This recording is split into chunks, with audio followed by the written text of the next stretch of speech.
મારા વાલા પ્રિયો, હું ઈશ્વરના નામમાં તમને પ્રેમાળ શુભેચ્છા પાઠવું છું. તમે કેમ છો? સ્વસ્થ છો ને? તમારું જીવન સુકાઈ ગયું છે અને રણ જેવું થઈ ગયું છે. શું આમ વિચારીને તમે પરેશાન છો?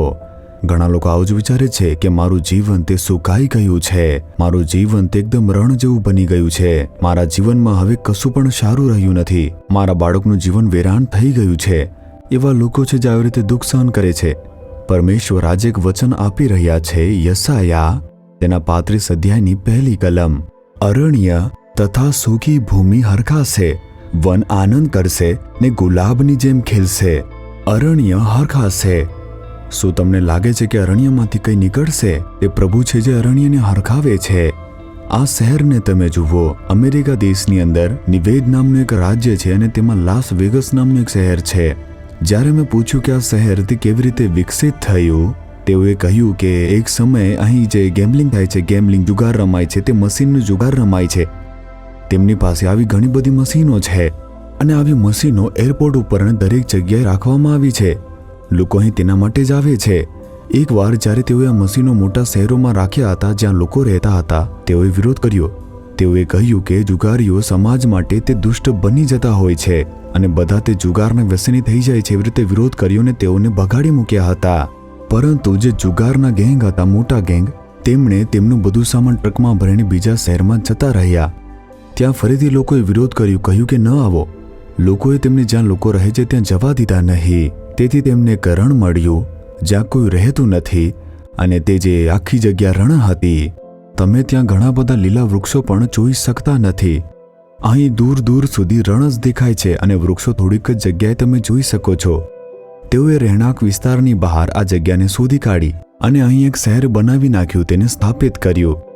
તમે જોયું, શૈતાન અહીં એક પાપ લાવ્યો અને તેના માટે આખું શહેર સ્થાપિત કર્યું. એક એવી જગ્યા બનાવી જ્યાં લાખો લોકો મુલાકાત લેવા માટે આવે છે. આ જગ્યા જુઓ, અહીં વૃક્ષો વાવ્યા છે અને આને એક ફળદ્રુપ બનાવ્યું છે. જો શૈતાન આટલું બધું કરી શકે છે તો પ્રભુ કેટલું બધું કરી શકે છે. ઠીક છે, શૈતાન અહીં પાપ લાવ્યો છે. લોકો તે દારૂ પીવે છે, દુષ્ટ માર્ગો પર ચાલે છે. જો આપણે તેને અવગણીએ તો ઈશ્વરના બાળકો એવું વિચાર્યું નહીં. તેઓ આવ્યા અને ચર્ચો સ્થાપ્યા. અહીં ઘણા બધા ચર્ચો છે અને અભિષિક્ત ચર્ચો પણ હાજર છે. તેઓ પ્રાર્થના કરે છે કે આ જે શહેર છે તે ઈશ્વરનું શહેર બની જાય. હવે આધ્યાત્મિક જાગૃતિ તે આ શહેરમાં થવી જોઈએ, કારણ કે તેમનું જે આધ્યાત્મિક જીવન છે તે બિલકુલ સુકાઈ ગયું છે. અહીં એક જાગૃતિ આવી જોઈએ. પવિત્ર આત્મા તેમના પર વરસવો જોઈએ. માટે પ્રાર્થના કરો. અગાઉ અમે લોકોએ અહીં 3 દિવસની ઉપવાસ પ્રાર્થના કરી હતી અને હમણાં પણ ઉપવાસ પ્રાર્થના કરવા માટે પાછા આવ્યા છીએ. પરમેશ્વર આ શહેરના જે લોકો છે તેમને પણ પ્રેમ કરે છે. જો પાપમાં નાશ પામી રહ્યા છે તેઓનો ઉદ્ધાર કરવા માટે તેઓમાં જાગૃતિ આવવી જોઈએ. તેના માટે પ્રભુ અમને અહીં લાવ્યા છે. શું તમે પણ પ્રાર્થના કરશો ને? શું તમે અહીં ઊંચી ઇમારતો જુઓ છો? તેઓ બધી સ્ટાર હોટલો છે. તેઓ મોટી મોટી અને ભવ્ય ઇમારતો સિવાય બીજું કંઈ નથી. લોકો અહીં ટોળામાં આવતા રહે છે. અહીં એક જાગૃતિ માટે પ્રાર્થના કરો. આપણે દરેકે પ્રાર્થના કરવી જોઈએ. ઠીક છે? પરમેશ્વર આપણને શું કહે છે? હું તમારા સૂકેલી ભૂમિ છે તેને સમૃદ્ધ બનાવીશ. હું તમારા સુકાયેલા જીવનને સમૃદ્ધ બનાવીશ. બધું પતી ગયું છે આમ વિચારતા હશો. બધું જ ઉજ્જડ થઈ ગયું છે આમ વિચારતા હશો. રણમાં પણ નદીઓ વહેવડાવી શકે તે એક એવા પરમેશ્વર છે. પરમેશ્વર રણ પર વરસાદ લાવીને તેને પણ હરખાવી શકે છે તે વિશ્વાસ કરો. તમારું જીવન ખીલશે. તમારા બાળકોનું જીવન ખીલશે. રણ જીવન બદલાશે. તમે એક આશીર્વાદ જોવાના છો. બસ વિશ્વાસ કરો. હે પ્રભુ, મારા ઉજ્જડ જીવનને તમે ખીલવી નાખો. પ્રભુ, મારા બાળકોના જીવનને તમે ખીલવા દો. વિશ્વાસથી તમે આ પ્રાર્થના કરો. તમે પરમેશ્વરને તે પૂર્ણ કરતા જોશો. શું પ્રાર્થના કરશો? હે પ્રભુ, તમે વચન આપ્યું છે કે અરણ્ય જેવું જીવન તે ખીલી જશે. આ બાળકોના જીવનની અંદર, પ્રિયજનોના જીવનમાં જે કોઈ પણ પ્રાર્થના કરી રહ્યું છે તેમના પરિવારમાં જીવન સુકાઈ ગયું હશે તો ઈશ્વરના નામમાં તેમના જીવનને ગુલાબની જેમ ખીલવા દો.